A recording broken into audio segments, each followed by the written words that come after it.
ফার্স্টে পেলো, শুধু একটা প্রবলেম এইটা খুলে যায়। তা লঞ্চ ঠিকঠাক হয়েই যায় গাইস। আর ব্যাকগ্রাউন্ড নয়েজকে একটুখানি মানে কান নেবেন না এগুলো। তো দেখিয়ে দিই, এই দেখুন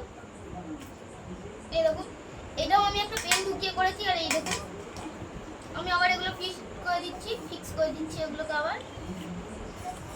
যাও মনে করলে আমি অনেকবার করেছি, ওপরের এই মাথাটা ছাড়া আর কিছুই খোলেনি। তাও খুলতো না যদি এই কার্ডবোর্ডটা আমি না লাগাতাম, একটা সিম্পল কাগজের। গাইস এই ফিট করে দিয়েছি আমি। আর এই বেবলেটের নাম দিয়েছি আমি সাডুম। তো চলুন একবার লঞ্চ করে দেখা যাক দিকে, তারপর কিছু বেবলেট ফাইট করব। ভিডিওটা বুঝি ছোট হবে গাইস আজকে ভিডিওটা। তো গাইস ভালো স্ট্যামিনা তো মনে হচ্ছে। তো চলুন গাইস শুরু করা যাক।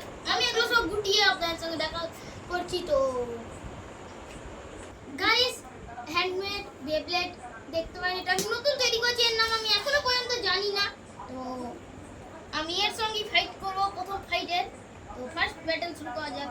আর গাইস আমি এটা একদমই চেক করিনি কেমন ঘুরছে। তো দেখে তো মনে হচ্ছে ভালোই ঘুরছে।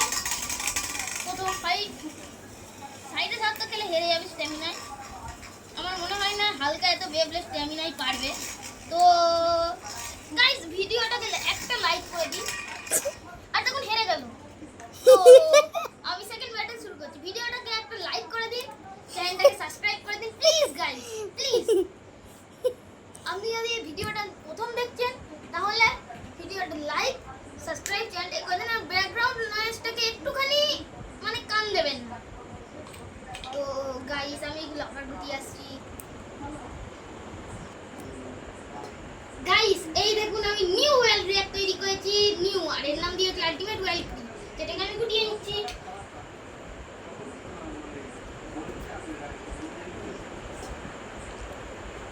আমি প্রচুর তাড়াতাড়ি ঘোরাতে পারি। তো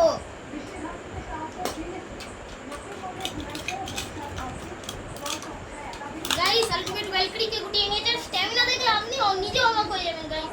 এইটা ওটাতে তো 1 মিনিটও লাগবে না। একটা ঘোরানোতে অনেক তাড়াতাড়ি ঘুরিয়ে যায় এটা। তো এটাও ঘোরানো হয়ে গেছে। সেকেন্ড ব্যাটল শুরু করা যাক। দেখি উইকেস্টের দলে আছে না পাওয়ারফুল আছে। প্রথমেই আছে মনে হয়, কারণ বুঝতে পারিনি। এ বাবা আলটিমেট ওয়েল ক্রি তো কোনায় ঠেকে